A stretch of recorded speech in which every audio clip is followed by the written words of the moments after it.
Hi, it's Miss Melissa with the Oosterhout Virtual Library. We're at the end of Harbor Me by Jacqueline Woodson, published by Penguin Books.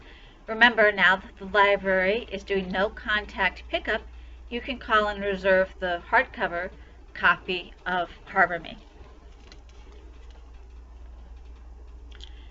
Chapter 33.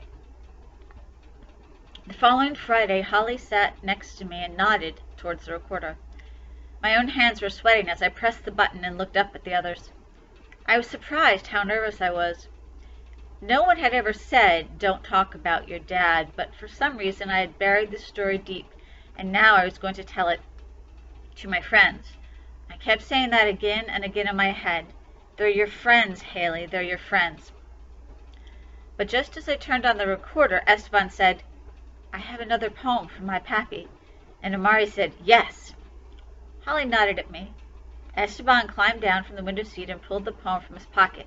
It was as wrinkled as his uniform. "I have to keep it on me," he said. "Crazy baby cousins always takes my things and messes with them. I put the other poems up on a shelf, but he can climb." Esteban smiled and shook his head. He looked tired but happy as he unfolded the poem, holding the page at the edges.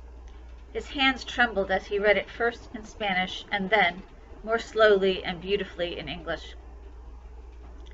"And when darkness came and the night felt like it wanted to swallow me, the echo of 'Lights Out' was thrown back at the guards in so many beautiful languages that sounded like the song the world has been trying to teach us since the beginning of time."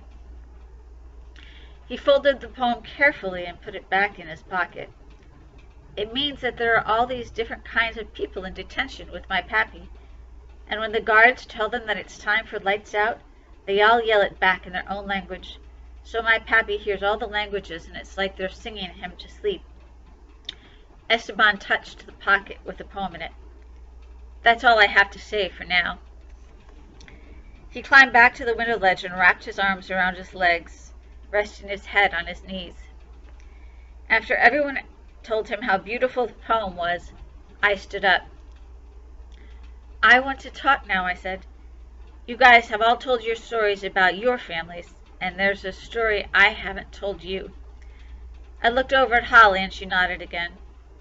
"It's about my life. It's about my father." Esteban turned towards me. "And my mother," I said, my voice cracking. "It's about what happened to me when I was little and when I first met Holly's mom, Kira." Chapter 34. The first time I met Holly's mom, I was 7 years old, and Holly and I had only known each other for a few months. Kira, Holly's mom, had asked my uncle about doing my hair, and he agreed. No, he hadn't agreed. He nearly jumped into her arms before she could even get the words out.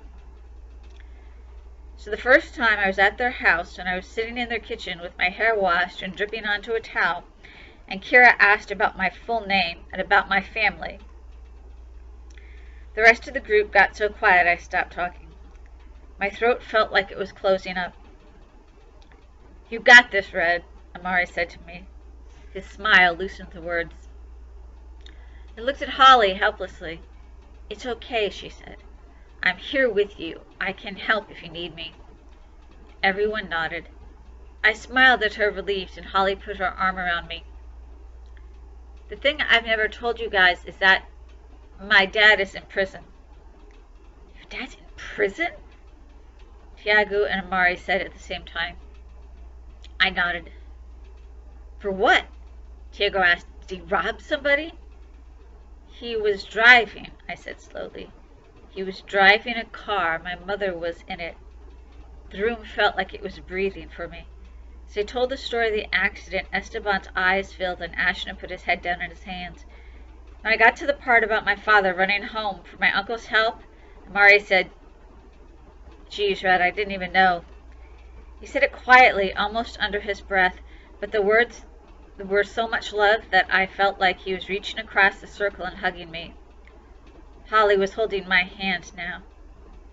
"Is he in jail for life?" Amari finally asked. "And plus, I'm sorry about your mom." "He's going to be coming out soon," I said. "I'm not exactly sure when."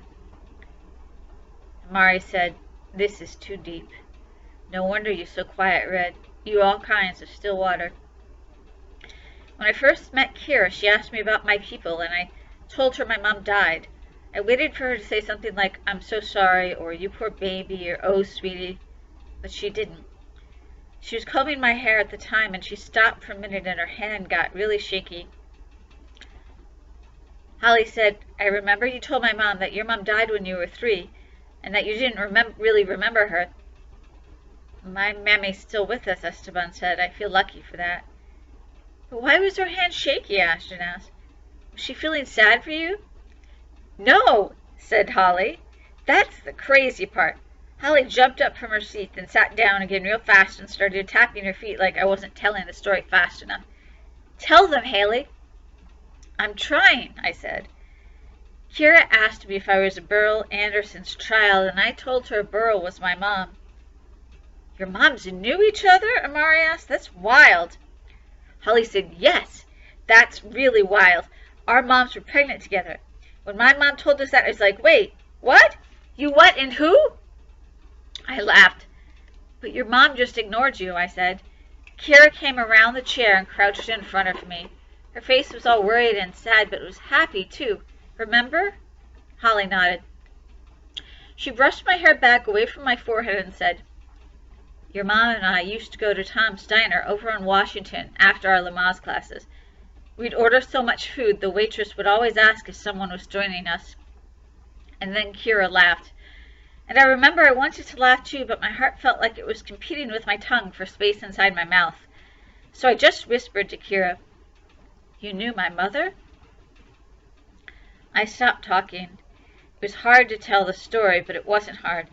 It felt like everyone in the room was leaning in and listening and really caring. It felt like everyone around me wanted everything to turn out all right. We got you, Red, Amari said quietly. You know that, right? I nodded, smiled at him, and continued. Kira told me how much I looked like my mother and how, when she first saw me, she thought maybe it was possible, but it's too much of a coincidence. But Brooklyn's small when you think about it, right? Everyone nodded. Ashton said, it must have been like a resurrection, like there was somebody that could answer your questions. Yes, I said, that's so true. I had a million questions. There were like a million conversations I'd had in my mind with my mom, but the first thing I asked Holly's mom was what stuff my mom loved. I remember she looked really sad then, I said. It was like she was going back to being with my mom and remembering everything about it. She thought for a long time, then finally said, your mom loved to laugh. Even when things felt like they were falling apart, she found a way to laugh. I wanted to ask what made my mom laugh, but I didn't. For some reason, knowing that she loved laughing was enough for that moment. Esteban asked, what about your dad? Did Kira know your dad, too? I shook my head. She never met him. Kira said once she and my mom became friends, they had, like, their ladies' things going on. Like my mom with her girls, Amari said, eating all that food after going to spin class. Women are crazy. Both me and Holly said, hey, at the same time. Amari threw his hands up. You know I'm just messing with y'all. Holly said, tell them about the sun, the magic. Oh, yeah, I said. There's a high window in Holly's kitchen, and this crazy thing happened. The sky, like it shifted and everything got bright. And Kira laughed and said that she and my mom used to always talk about the light, how they thought light shifting was the dead sending us messages. Love messages. She said that every time the sun goes behind a cloud and then comes out again, that's a message from the other side. I looked over at Esteban. He was staring up at the sky as though he was waiting for the sun to send him a message. He had one hand in his pocket and I knew he was touching the poem. I said, for the whole time that Kira was braiding my hair, she talked about my mother. What she remembered, how they lost touch, how she heard about the accident. And I told her all about my uncle and how he made me laugh and how he always told me that my laugh reminded him of my mom. I stopped talking. No one said anything for a long time. Holly smiled at me and nodded, giving me a thumbs up. I felt lighter, free somehow. like I'd been carrying the weight of that story in me, not even knowing it was heavy, like so many bricks had been lifted off me. Esteban was hugging his legs again, but he was watching me now. He said, "Your story makes me think I'm happy my pappy's alive, Haley. I mean, because of your story, I feel some hope, because no matter what, we're going to see him again. He didn't die, and that's good. Even if everything has to change to be with him again, at least I could be with him again, right?" We all nodded. "He's still writing poetry," Esteban said, "and breathing."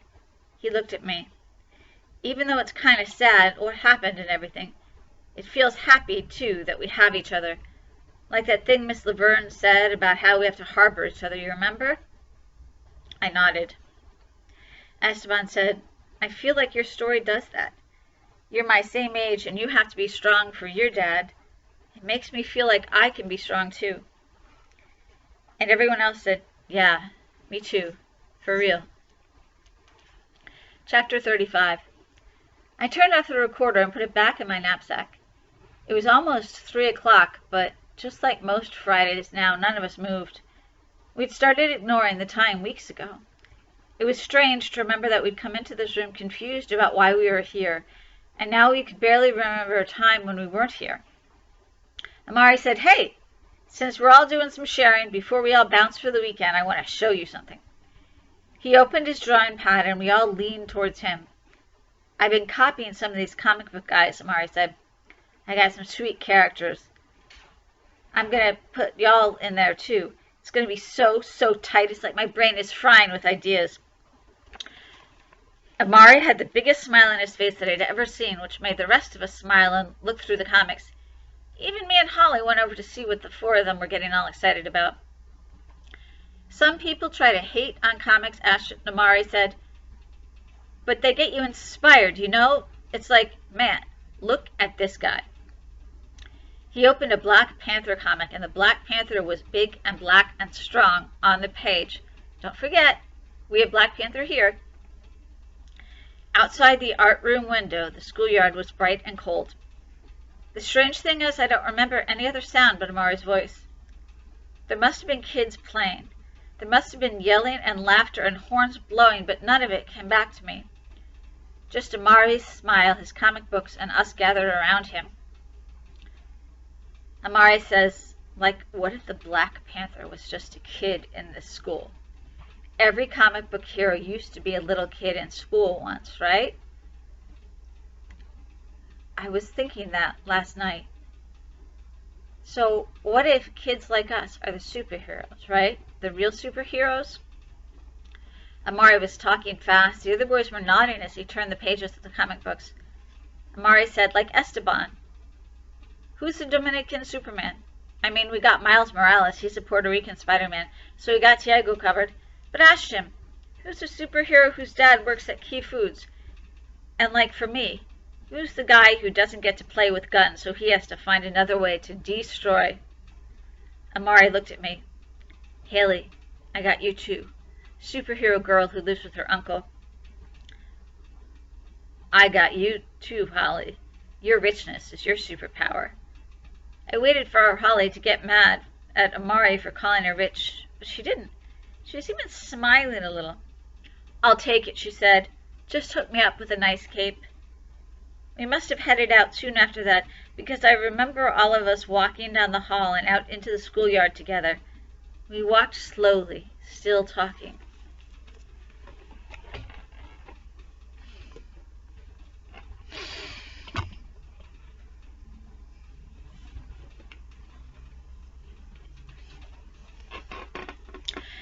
Chapter 36. "What do you think your superpower would be?" Holly asked me as we waited for Kira to pick us up after school. Someone had drawn a hopscotch game just outside the schoolyard fence, and she started jumping up the numbers, then turning and jumping back down them again. I just wondered that myself, wondering who the superhero is with a dad in prison. I said, "I don't know. What about you?" Holly said, "I'd want super focus, super be stillness. I'd want to sit like a statue for hours and hours and be like a sponge. Everything anyone said to me would get soaked right up, and I'd be the most brilliant person ever. I said, "But you're so smart already, Holly, even if you can't sit still." She said, "But imagine if I could. I'd be even smarter. I'd probably be graduating high school at like 13. "But then you wouldn't be in school with me," I said. "Oh yeah, that's right," she said. "Then I think I'd want us to have the same superpower." "Maybe I'd want to fly," I said. "Me too," she said. "That's easy. Everybody wants to fly. But what else?" I thought about my dad. There was a room in my brain where I was mad at him. Some days I opened that door and it made me so sad that I just sat for hours staring off at nothing. Those were the days Miss Laverne and my uncle and even Holly left me alone. Those were the days filled with gray light and damp, cold air. That was the room where I realized I couldn't forgive him. "I think," I said slowly, "I'd want to forget." Holly stopped jumping. "Forget what?" "You know, about what happened between my mom and Dad. I want to just imagine I always had a dad, that I never had a mom." "But you did have a mom," Holly said. "I know." Holly frowned, confused. "Do you want to forget even the little tiny bit you know about her?" I said, "It's not that. It's just that I don't want to be sad and mad when I think all about it. I just want to think about the good stuff." "Then you want forgiveness, not forgetness," Holly said. "Forgiveness," I thought. "I want forgiveness." Standing there, I realized I'd first have to forgive my father. Not forget, but forgive. Holly started hopscotching again as Kira pulled up in the car. Chapter 37. "Check this out," Amari said to us on Monday morning. We were in the schoolyard before class, and the day was surprisingly warm. Amari opened his book and slowly started turning the pages. We all leaned in over the pictures, and there we were on every single page. Diego shooting webs from his hands over buildings and vans and cars. Esteban flying over an ocean, and far down below him, the same tiny man over and over again, with a t-shirt that said Pappy. Holly was Catwoman in a fancy building, her sneakers almost bigger than the rest of her, and we all laughed. When Amari turned the page again, there I was, my hair a mass of curly red wires that seemed to be shooting electricity. "That's tight," Ashton said. I said, "It's like I've always had my superpower with me. I was born with red hair." "Yep." Amari looked up at me and smiled. "That's the cool thing. There's all kinds of ways to get your superpower. You take someone like Superman, who's born with his superpower, and somebody like Spider-Man. The way he got his power was kind of tragic, right? But then it became this good thing. That's what's up." If you don't know Spider-Man's origin story, we have plenty of books here. You could check it out. That night, as I waited for my uncle to come say goodnight, I thought about Amari's drawing of me, about the brilliance of my hair, the superpower in it, and I thought about my mother and father. Tragedy is strange. It takes away, and it gives, too. I couldn't ever imagine a life without my uncle. His laughing, his stories, the way he looks at the world. But until I saw Amari's drawing, I hadn't really thought about my hair. The power is both my mom and dad running through it, through me. The A and the B of me, the C and D, as Holly said. I smiled. My mother was gone, but she was continuing too, inside of me. That was its own superpower. "You ready?" my uncle said. He stood in the doorway holding his guitar. Before my father went to prison, they played music together, my father on the piano, my uncle on the guitar. Lame songs about mountains and clouds and rainbows, my uncle said. But then when my father went away, my uncle started writing his own music, telling stories in his songs. Sometimes he'd played them for me. I liked falling asleep to the quiet hum of his guitar and his soft voice, the notes trembling. My uncle had lived through it all. The car accident, my father being taken away. Him suddenly being not just my uncle, but my mom and dad, too. He was my superhero. Yeah, I said. I wanted to tell him about the day, but instead I pulled the covers up over me and smiled. My uncle sat in the small chair at the foot of my bed and started strumming the guitar. Chapter 38. When we came back to school after Easter break, Esteban was gone. Where? We asked Miss Laverne. Home to the Dominican Republic. The family left on Sunday. But he didn't tell us, we said. He didn't know, Miss Laverne said. She said, I'm sorry. She said, let's just do what we want today. She said, I know you will all miss him terribly. Amari looked at his drawings. Diego put his head down on his desk. After a while, I could hear quiet sobbing. Ashton stared out the window. The sun was so bright, the building seemed sharp enough to cut someone. Holly got up and walked around the classroom, pulling books off the shelves and then putting them back again. After a few minutes, she went back to her seat, took out her knitting, and then put it back. Then took it out again and started knitting, the needles clicking and scraping against each other. I took out the recorder, turned the volume down low, and played the last poem Esteban had read to us, his sweet voice filling the classroom. The poem was, and when his missing feels like it's going to break him into pieces, tell him it won't. Tell him that he is made of the iron of grandfathers and grandmothers and their grandfathers and grandmothers, people who were human and worked hard and had dreams.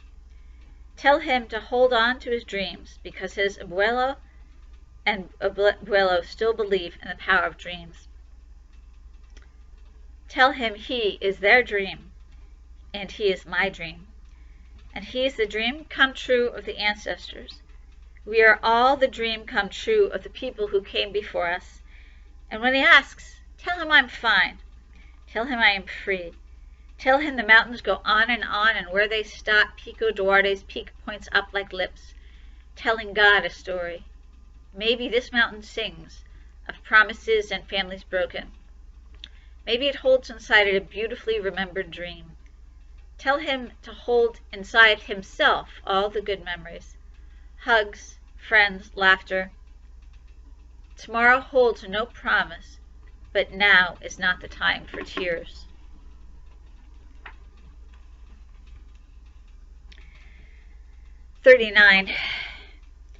In June, just before the school year ended, we met in the art room one last time. Amari said, I'm going to miss you guys. Me too, said Tiago. Me too, Ashton said. You guys are awesome. There was air in the room where Esteban's me too would have been. We had left his desk where it was, left the pillow he sat on in the window, and it felt like a ghost in the room, like he was still with us, telling us about his Pappy baseball season poetry. Me too, I said, looking at his empty seat. I'd hoped he was in the Dominican Republic. I'd hoped he and his Pappy were catching baseballs and swimming in the ocean. I'd hoped that the family was together and safe and happy.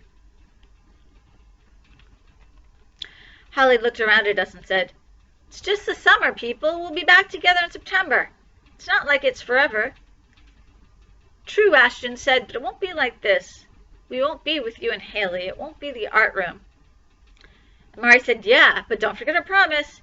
Every day gets us closer to 20 years from now, right? Holly said, Yep. When we all meet back here, all old and gray and wobbly. I'm not going to be old and wobbly, Amari said. Maybe you will, but not me. Holly said, You already are old and wobbly. We laughed, even Amari. Holly said, Remember how scared we were the first time Miss Laverne brought us in here? Amari said, Yeah, I hated this room. It was like depressing, that one sad picture hanging on the closet. We looked at the kid's picture of the sun. It was as familiar as time now, something we saw but didn't see. It was beautiful. And a lot of us didn't know each other, Diego said. We were just like, What's this thing? And I said it was just us. That thing that we were so scared of was just us together. Yup, Diego said. He smiled at me, his glasses glinting. Behind them, I noticed how pretty his eyes were. Isn't that crazy? And Esteban, Ashton said softly. Esteban was here. Never gonna forget Esteban. We all got quiet. Holly said, some part of him is still here. Amari said, yeah, that's true. Yeah, the rest of us said. I said, we still have his voice and his dad's poetry. He left that for us to keep together forever. Amari opened his drawing pad and flipped through the pages until he came to a brightly colored picture. That's us, he said, and that's a harbor. He carefully tore the drawing from his book. Then, without saying anything, he walked over to the picture of the sun, pulled one of the thumbtacks from it, and hung his picture beside it. We all stared at it. It was us. And like the picture of the sun, it too was beautiful. Chapter 40. She's back in her room. The light has shifted now, and the tree of heaven has turned into a shadow in the dusk. I turn the recorder off and sit on my bed. I can hear the soft swish of the ceiling fan in the hallway. Outside, little kids on the block are playing a game of tag, yelling, "Not it! Not it!" Then a woman's voice breaks through, calling someone home to dinner. I uncurl my legs from beneath me and head for the stairs. But at the top of the stairs I stop and sit, watching my father as he plays the piano, as he lifts his fingers from the keys and presses them down again. His fingers are long and white and delicate. I never really looked at his hands, but as I move over the piano keys, lifting such sweet music out of them, I want to run down and hug him. I want to tell him about my year in the art room and everything he missed in the many years he was in prison. I want to ask him if he had great friends when he was my age, friends he'd promised to meet up with again in 20 years. But I stare at his back as he plays. He's somewhere else. He's with my mother in another dream, a dream of a place before this place, a time before this time, a story before this story. Soon my uncle will be finished packing and will come down and join him on his guitar. Maybe they'll ask me to sing and my voice will be high and off-key and they'll laugh about how the musical genes skipped right over me. When I was in 5th grade, I didn't know how fast time could move. How you could wake up one day and so much around you had changed forever. I didn't know that one day we'd have a teacher who would say, "Take your books. We won't be coming back here today." And that we'd walk out of the lives we'd always known, our faces turned toward her. So many questions and so much fear. "Daddy," I say. My father turns from the piano and looks up at me. I say, "Play Summertime." My father looks confused for a minute, and then his face softens into something warm and familiar, something I knew a lifetime ago when I was a tiny girl getting tossed in the air by him, laughing and screaming, both afraid and thrilled. When I was in 5th grade, I didn't know the unfamiliar. She capitalizes unfamiliar here. It would be beautiful and funny and heartbreaking and hard. That it would be Amari calling me red and the glint coming off of Tiego's glasses. That it would be Esteban in the window, a silhouette with the sun coming in around him. That there would be poems and pictures and questions and answers. I head down the stairs and sit on the bench beside my father. His fingers are long and pale and stretched out across the keys. He smiles, bends, and kisses the top of my head, the first notes of Summertime rising from the piano. He says, "I dreamed this moment 1,000 times. I'm thinking I didn't know it would be people you barely knew becoming friends that harbored you, and dreams you didn't even know you had coming true. I didn't know it would be superpowers rising up out of tragedy and perfect moments in a nearly endless classroom." "Me too," I say.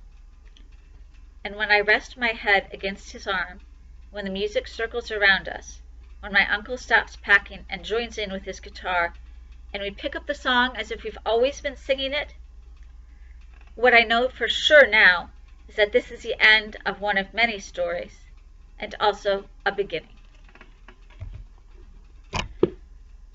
That's the end of Harbor Me.